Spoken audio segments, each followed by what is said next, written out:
Bonjour à tous et bienvenue sur ce live. Bonjour Olivier. Salut. Alors, on a 30 minutes aujourd'hui. Olivier a condensé la présentation pour qu'elle puisse en fait répondre à ces 30 minutes. Alors, je vais aller vite dans cette petite intro. On a un chat sur le côté qu'on voit maintenant. On ne le verra pas pendant la présentation, mais on reviendra en fin de présentation pour voir s'il y a des questions. Et donc, aujourd'hui, on accueille Olivier Mi, qui lui est coach en transformation agile. Et qui va nous parler de la philosophie chinoise et comment est-ce qu'on peut du coup l'adapter à notre monde professionnel. J'espère que j'ai bien résumé en un temps record. Ouais, c'est très bien, c'est très bien. On va naviguer ensemble dans tous les cas. Super, alors sans plus attendre, je pense qu'on peut peut-être passer au slide si tu es prêt. Très bien, je vais lancer. Tu me diras dès que c'est bon, si c'est visible. Oui, ça marche. Ok, c'est visible. Eh bien, bienvenue. On va parler de poisson rouge aujourd'hui et de 8 vertus pour naviguer avec agilité dans le monde d'aujourd'hui et donc dans l'entreprise d'aujourd'hui. Je me représente assez rapidement. Donc, je m'appelle Olivier Mi, donc je suis coach, je suis conférencier. J'accompagne aujourd'hui des individus, des équipes, des organisations à justement naviguer cette complexité et avoir l'impact que ces personnes peuvent avoir dans le monde d'aujourd'hui qui bouge beaucoup. Il n'y a pas si longtemps, j'ai lancé un podcast qui s'appelle Change and Chill, parce que je suis vraiment un passionné du changement et de ce qui nous permet de passer de la décision à l'action. Et donc voilà, si ça vous intéresse, j'interviewe des personnes qui ont des expériences de changement et on navigue ensemble justement sur leur vie et sur leurs choix. J'ai lancé dernièrement également un programme qui s'appelle Natural Change Leaders, où j'accompagne justement des agents du changement à développer plus de sérénité et d'impact au quotidien. Donc voilà, c'était des petits pointeurs si cela vous intéresse. Le paradoxe du poisson rouge, pourquoi est-ce que justement je l'ai introduit comme ça? C'est parce qu'on pourrait se dire naviguer avec agilité et poisson rouge. Et effectivement, si je vous parlais de ce poisson rouge-là, ce serait un peu étrange. Parce que celui-là, il a plus l'habitude de tourner en rond. Mais justement, c'est parce que ce n'est pas celui-là dont on va parler que ça va donner tout son sens. C'est plutôt celui-là, qui est un poisson rouge particulier, qui est la carpe koi, parce que c'est un poisson rouge qui est célébré en Chine, justement parce qu'il ressemble, alors encore une fois, c'est toujours les images que l'on a en tête, mais il ressemble pour eux à un petit dragon. Un petit dragon qui est un animal mythique de la culture chinoise, et en plus qui a la couleur rouge, qui est une couleur de prédilection parce que ça fait fuir les mauvais esprits. Et donc cette carpe koi va inspirer l'attitude, le comportement et la vision du monde que les Chinois vont embrasser dans leur quotidien. Et donc cette carpe koi, il lui confère 8 vertus. Et donc c'est ces 8 vertus que je vais m'atteler à vous décrire. Je vais les lister rapidement et puis on va rentrer en détail au fur et à mesure. La première, c'est ne se fixer à aucun port.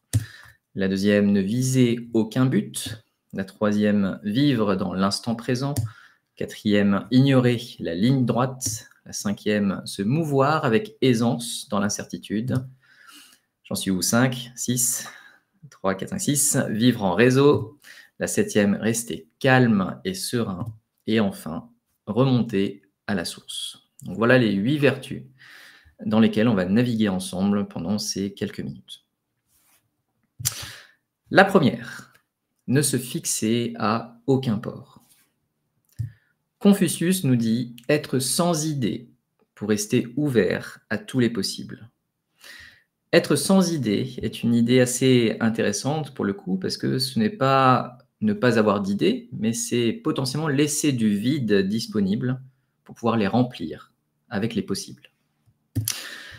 Et en fait, pourquoi on nous dit ça? C'est que dans le monde de l'entreprise, dans le monde global, tout le monde a des idées, tout le monde a un avis sur tout. Et souvent, parce que l'on a un avis sur tout, on va se battre sur qui a la bonne méthode, qui a le bon framework, qui a la bonne idée. Et souvent, le fait de se battre nous empêche d'avancer et d'obtenir les résultats que l'on cherche. Et donc, s'il y avait bien une chose qui, dans la philosophie chinoise, est importante, c'est de ne pas chercher à avoir raison. Parce que lorsque, justement, on cherche à avoir raison, c'est que l'on a un schéma préétabli qui, parfois, peut nous empêcher de voir ce qui est et donc d'agir de manière pertinente. Et du coup, si je ne cherche pas à avoir raison, au contraire, il va y avoir plutôt un éloge du silence. Et pas que l'on n'a pas le droit de parler, mais plus parce que lorsque je ne parle pas, j'ouvre mes chakras à voir ce qu'il y a autour de moi. Et donc, observer pour absorber ce qui me paraît pertinent et laisser de côté ce qui ne me paraît pas pertinent. En tout cas, à un instant T. Et enfin, le dernier point, c'est déguiser son esprit à avoir la juste réponse par une dimension concrète. Parce que justement, lorsqu'on navigue dans un monde qui est très dans l'intellect, où justement il va y avoir plein de théories à gauche et à droite, ce qu'il faut savoir, c'est que l'intellect a eu tendance à séparer les choses, alors que dans la nature, tout est interconnecté. Donc ce que l'on cherche à faire dans cette idée-là, c'est véritablement de se connecter à la réalité par le concret, et donc par l'action, plutôt que de réfléchir trop longtemps à ce qui pourrait être la bonne chose. Rester ouvert, c'est la première chose qui est fondamentale. Deuxième vertu. La deuxième vertu, c'est de ne viser aucun but. Ce qui, au départ, est assez étonnant lorsqu'on voit toutes les conversations que l'on a autour de pourquoi est-ce qu'on fait ça, à quel endroit je vais, quel est le sens que je donne aux choses, qui sont des questions qui sont super importantes aujourd'hui dans notre quotidien. Et là, on nous dit ne viser aucun but. Vous allez voir qu'il y a une nuance qui fait énormément de différence. Chuang Tzu nous dit « Celui qui a les yeux fixés sur un but marchera estropié dans la vie, car alors il ne voit pas la voie étalée, là, sous ses pieds, évidente. » Et le terme qui me paraît important dans cette citation-là, c'est vraiment le terme « fixé » sur un but. C'est donc pas le fait d'en avoir un qui est important, mais c'est de rester fixé simplement sur un but. Quelques messages pour vous décrire un petit peu cette vertu. C'est que les Chinois ont une vision différente du temps, c'est-à-dire qu'ils ont plutôt une vision circulaire du temps. Un exemple très concret, c'est lorsque justement on dessine une frise du temps, ou simplement dans les programmes de transformation, on définit un plan avec des dates. Qu'est-ce que l'on fait souvent? On trace une flèche. Et on dit, voilà, les éléments vont s'enchaîner de manière séquentielle. Donc la vision occidentale est plutôt une vision linéaire du temps. Le problème à ça, c'est que dès qu'il y a un obstacle qui va se mettre en travers, c'est un problème. On va rentrer dedans et du coup, tout va se décaler.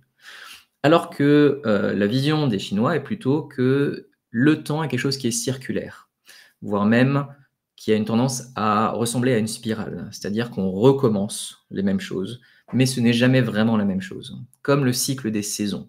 On passe par différentes étapes, toujours les mêmes, mais chaque saison est différente.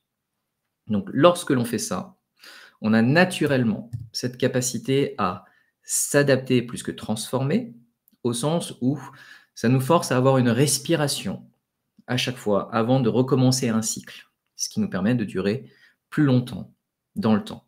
Alors que la transformation, au sens où je veux changer ce qu'il y a devant moi et imposer quelque chose qui est, va nécessiter plus d'efforts et souvent plus de conflits. M'adapter à l'écosystème plutôt que de chercher à le transformer. Et enfin, un dernier point qui est l'opportunisme comme vertu, c'est-à-dire que la notion de but ici ou de but fixé, c'est comprendre qu'il y a une différence entre la visée, qui est un objectif précis à atteindre le plus vite possible, et la vision, qui est un horizon qui va nous porter et qui va nous emmener à marcher, qui va nous inspirer. Et donc, comme la citation qu'il y avait au départ, c'était que lorsque je me fixe à un but, je ne risque de ne voir que ça, et donc je ne vois plus toutes les opportunités qui sont à mes pieds. Donc le fait d'avoir une vision et de ne pas me fixer à un but, c'est ce qui va me permettre de saisir les opportunités au fur et à mesure, et donc de m'adapter plus facilement à un écosystème qui est mouvant. Et donc, en fait, en combinant ces deux vertus, l'image que j'avais, c'était que si je m'attache à un port et qu'en plus je me fixe à un but, c'est comme si j'étais dans un train qui ne peut pas sortir de ses rails. Donc, beaucoup plus difficile de m'adapter à un écosystème qui est mouvant. Troisième vertu, c'est vivre dans l'instant présent. Bouddha a tendance à nous dire, enfin, je ne sais même pas si c'est la tendance, mais en tout cas, il nous le dit, c'est que le passé est dépassé, le futur aléatoire, et la seule réalité est ici et maintenant. Pourquoi c'est si important? Parce que lorsqu'on regarde dans le passé, d'ailleurs, je ne sais pas si vous avez cette, comment dire, cette histoire-là aussi dans votre vie, mais parfois on a le souvenir d'un lieu, d'une personne, d'un événement que l'on trouvait extraordinaire à l'époque, et puis quand on le revoit, bah, c'est plus pareil. Parce que justement, le souvenir que l'on s'en fait, en tout cas, peut être déformé. Et parce que le souvenir peut être déformé, ça peut déformer notre réalité d'aujourd'hui. Et donc, ne pas utiliser le passé comme étant une réalité, mais au contraire, potentiellement comme une ressource pour aller plus loin. Mais la meilleure manière d'aller plus loin avec les meilleures notions possibles, c'est de se concentrer sur ce qui est ici, maintenant. Et pourquoi c'est important de rester dans l'ici et maintenant? Parce que lorsque je regarde véritablement ce qui est en train d'être fait, c'est beaucoup plus facile d'identifier les signaux faibles qui vont justement amener à des transformations. Et c'est pour ça que porter attention aux transformations silencieuses, c'est de comprendre que lorsque je fais attention à ce qui se passe autour de moi, un gros événement ou une grande surprise ne sera pas une grande surprise si du coup c'est simplement la continuité des signaux que j'ai pu voir. Donc c'est une manière de prévenir plutôt que guérir. Vivre dans l'instant présent, c'est véritablement une manière pour nous de continuer dans le flux de l'histoire que l'on est en train de construire. Quatrième point, ignorer la ligne droite. Un proverbe chinois que j'adore, c'est celui-ci, c'est que l'arbre tordu vit sa vie, alors que l'arbre droit finit en planche. Ce qu'il faut comprendre, en fait, c'est que dans la nature, rien n'est droit. Tout est circulaire, tout est sinueux, rien n'est véritablement carré, comme les jardins, par exemple. Et c'est pour ça qu'un message que nous envoient les Chinois, c'est qu'aller droit au but, c'est aller droit au but. Aller droit au but, c'est aller droit au mur. Et ils ont cette vision, justement, très pacifiste de la manière de naviguer dans les choses. C'est-à-dire qu'on le voit dans notre vocabulaire, on utilise beaucoup de vocabulaire belliqueux dans plein d'aspects de notre vie, alors que eux, ils sont au contraire à privilégier l'esquive, privilégier le fait de ne pas rentrer dans la bataille, et surtout, un aspect que je trouve très important, c'est comment est-ce que je donne une porte de sortie à mon adversaire. Donc ça nous empêche d'avoir cet affrontement direct, mais surtout, tout le monde garde la face. Et pourquoi c'est important? Parce que lorsque justement, en Occident, on a cette grande force à échanger, débattre, à se convaincre mutuellement, les Chinois ont compris en fait qu'il était beaucoup plus facile d'être contre une vérité qui était assénée, alors qu'il est beaucoup plus difficile d'être contre une histoire. Et donc, pour réussir à amener les personnes à réfléchir, ils vont leur amener des histoires, souvent paradoxales, parce que ça va permettre de déclencher des réflexions qui sont inhabituelles. La cinquième vertu, se mouvoir avec aisance dans l'incertitude. Bouddha, de nouveau, nous dit « on ne se baigne jamais 2 fois dans le même fleuve ». C'est de comprendre que lorsque le monde est mouvant, tel qu'il est aujourd'hui, les choses sont impermanentes. Et donc, tout se transforme, rien ne reste. Et donc, la recommandation, c'est d'accueillir sans retenir. Exactement comme les émotions qui vont émerger, c'est de les accueillir et de ne pas les garder. C'est une manière d'apprécier ce qui est sans trop s'y attacher. Donc, c'est vraiment de rentrer dans l'art du détachement. Donc, c'est vraiment accueillir sans retenir. Un deuxième aspect qui est important, c'est d'avoir cette capacité de sortir de la dualité. Et donc, ce que l'on met derrière la dualité, c'est cette vision très occidentale, d'une certaine manière, de voir le vrai, le faux, le bien, le mal. Parce que si je me considère dans le camp du bien, alors naturellement, je crée le camp du mal. Et ce que les Chinois font, à la différence de cette dualité-là, c'est plutôt voir des nuances de gris, c'est-à-dire que je vais plutôt voir le positif et le négatif, plutôt que de voir le bien et le mal. Et ça se voit dans le symbole du yin et du yang. où il y a un peu de yin dans le yang et un peu de yang dans le yin. Donc les choses ne sont pas si marquées. Mais par contre, par rapport aux objectifs que j'ai, est-ce que je vais plutôt aller dans cette direction-là ou plutôt dans cette direction-là? Il y a un peu plus de légèreté et de simplicité dans la démarche. Pour continuer à se mouvoir et naviguer avec agilité, s'inspirer sans imiter. Et encore une fois, ça c'est un exercice qui n'est pas évident, mais comment est-ce que je peux observer l'extérieur, comprendre la pensée derrière les résultats, m'en inspirer et faire cela mien. Donc, dans l'entreprise, par rapport à ma culture et par rapport à qui je suis. Mes possibilités, mes limites à l'heure actuelle, m'en inspirer sans imiter. Et enfin, un aspect qui est le sujet de l'échec, qui est un grand sujet, qui pour moi est beaucoup plus culturel, hein, qui n'est simplement dans la pensée des personnes, mais apprendre de l'échec est fondamental dans la culture chinoise parce que l'échec, si on considère que la vie est un flux qui justement s'écoule, l'échec est simplement une perturbation à un instant T, mais ça fait partie de l'histoire.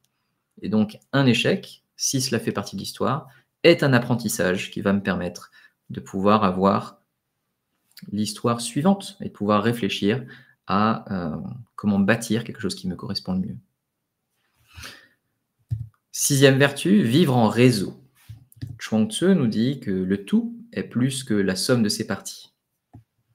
Et comme vous le savez, probablement, dans la culture chinoise ou la culture asiatique de manière générale, la culture du groupe est très importante, mais parce qu'il y a une vision de l'interdépendance des êtres et des choses. Donc, dans leur pensée, il y a vraiment cette notion de je n'existe que dans l'interaction avec ce qui est autour de moi, que ce soit des personnes ou des choses. Ce qui fait qu'il y a une forte importance qui est donnée à l'harmonie sociale. C'est-à-dire que être celui qui fait le plus de bruit ou celui qui sort du lot n'est véritablement pas quelque chose qui est souhaité, voire même c'est quelque chose qui est plutôt défendu.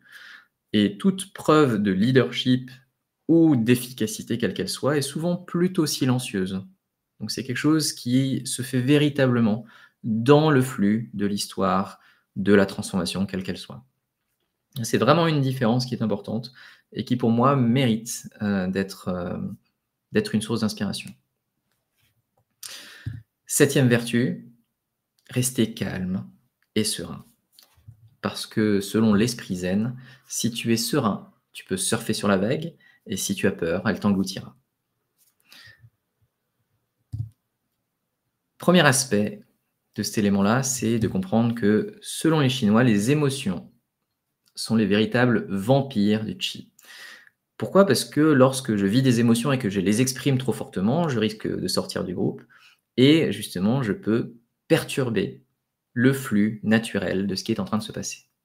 Et donc, attention dans la capacité à gérer notre émotion pour justement réussir à naviguer avec plus d'agilité.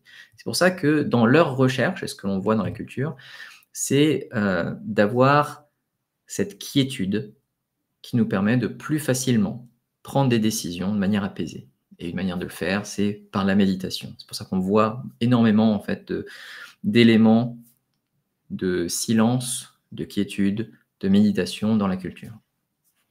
Ce qui nous permet, d'une certaine manière aussi, de faire redescendre tout ce que l'on a toujours dans la tête et de le faire revenir un petit peu au cœur quand même, mais aussi au corps et à ses sensations. Parce que le corps est ce qui est connecté au présent. Et on le sait aujourd'hui, ne serait-ce qu'en termes de maladie, c'est que lorsque le corps nous rappelle justement nous rappelle qu'il est présent et qu'il y a quelque chose qui se passe mal, c'est que c'est déjà souvent trop tard. Donc, revenir au corps et à ses sensations pour se connecter au présent et à ce qui est vraiment important. Et enfin, la huitième vertu, c'est de remonter à la source. Confucius nous dit « L'homme n'est pas seulement fils de la terre, il est aussi fils du ciel ». Le message ici, c'est que nous avons des racines pour avoir cette capacité et développer cette capacité à nous envoler. Ne pas oublier nos racines est quelque chose qui est fondamental. Et donc, dans toute transformation, plutôt que de nous focaliser simplement sur ce qu'il sera, il est extrêmement important aussi de se concentrer sur ce qui est aujourd'hui et qui ne mérite peut-être pas de changer, et qui mérite d'être valorisé aussi. Donc, garder cette tradition pour justement pouvoir nous envoler de la meilleure des manières. Et enfin, le dernier aspect, c'est d'éveiller sa spiritualité. Donc, au-delà justement de comment est-ce qu'on l'éveille, c'est cette capacité de voir plus large que simplement là où je suis. Car je vous rappelle, il y avait cette notion d'interdépendance entre les êtres et les choses. Et donc, éveiller sa spiritualité, c'est de réaliser sa vocation profonde à titre individuel, mais à titre collectif, de savoir à quoi sert tout ce que l'on fait. Et d'avoir cette capacité à voir plus grand que simplement les actions locales que l'on met en œuvre. Mais ça veut aussi dire vivre avec légèreté, avec simplicité, parce qu'en réalité, c'est possible, même si c'est particulièrement difficile dans le monde d'aujourd'hui. Et enfin, un aspect qui me paraît particulièrement important, c'est de vivre en harmonie avec les autres. Et le terme harmonie me paraît particulièrement important parce que dans le monde de la transformation, souvent, le terme qui émerge est plutôt le terme industrialisé. Industrialisé qui est finalement uniformisé. Alors que l'harmonie peut nous permettre de réussir à être ensemble tout en étant différents. Donc éveiller sa spiritualité, c'est voir plus large. Et qui pour moi, effectivement, est quelque chose qui peut être un peu manquant dans les cultures d'entreprise actuelles. Voilà un avant-goût, je dirais, des 8 vertus qui pour moi me paraissent particulièrement importantes à développer, dont on peut s'inspirer encore une fois, pour les transformations, qu'elles soient individuelles et collectives, et qu'elles naviguent naturellement au gré du flux de l'histoire que l'on veut construire.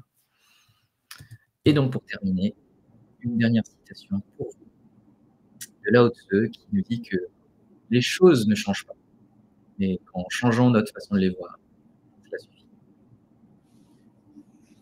Si vous voulez aller plus loin, donc une référence bibliographique, donc le cœur de ce contenu vient d'un livre qui s'appelle Le Paradoxe du poisson rouge, qui est extrêmement agréable à lire, alors que je ne suis pas particulièrement un lecteur.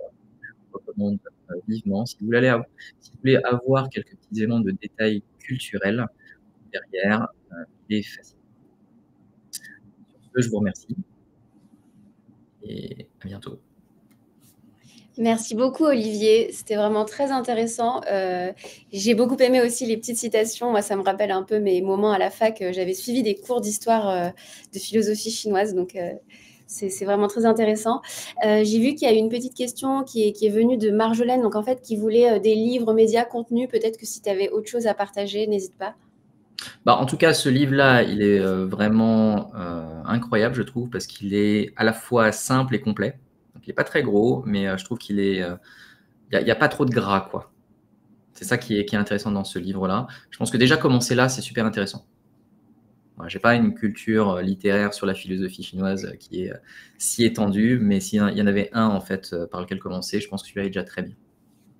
Super. Et moi, j'avais une question aussi. Je voulais savoir, est-ce que ces vertus, tu réussis un peu à les faire appliquer aux personnes que tu coaches? Et si oui, est-ce que tu as vu quand même quelques résistances de par notre culture, comme tu l'as évoqué dans ta présentation?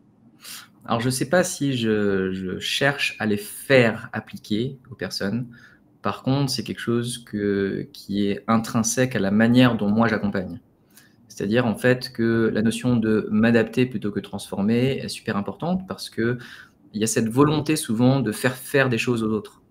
Alors que si justement on navigue avec cette idée du flux, en fait, il y a une citation à l'intérieur que je trouvais vachement intéressante que j'ai pas mise, mais en Occident, on va dire la citation qui pourrait émerger, c'est ça passe ou ça casse.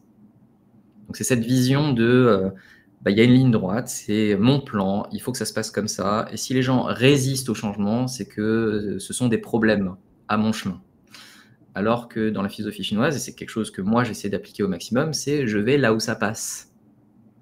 Dit autrement, si ce chemin-là n'est pas le bon, peut-être qu'il faut que je prenne le temps de faire un détour.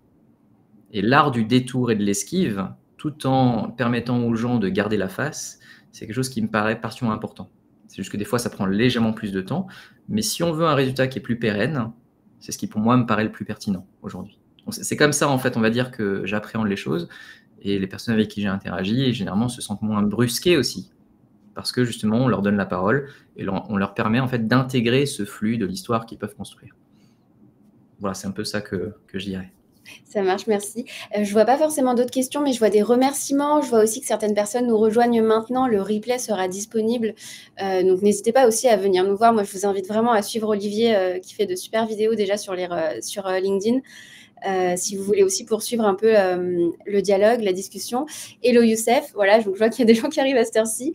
Et avant de clôturer ou qu'on ait d'autres questions, je voulais voir si tu voulais ajouter des choses, Olivier.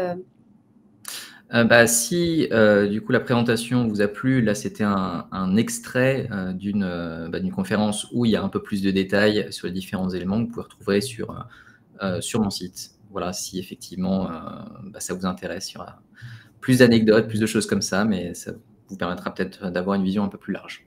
Voilà, c'est la seule chose que je pourrais rajouter. Ça marche. Et je vous ai mis le lien du site d'Olivier. Si vous remontez un petit peu dans les commentaires du flux d'aujourd'hui, vous pourrez le retrouver.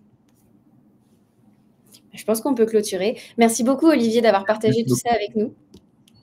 Plaisir et puis belle journée à tout le monde. Merci, à bientôt. Salut.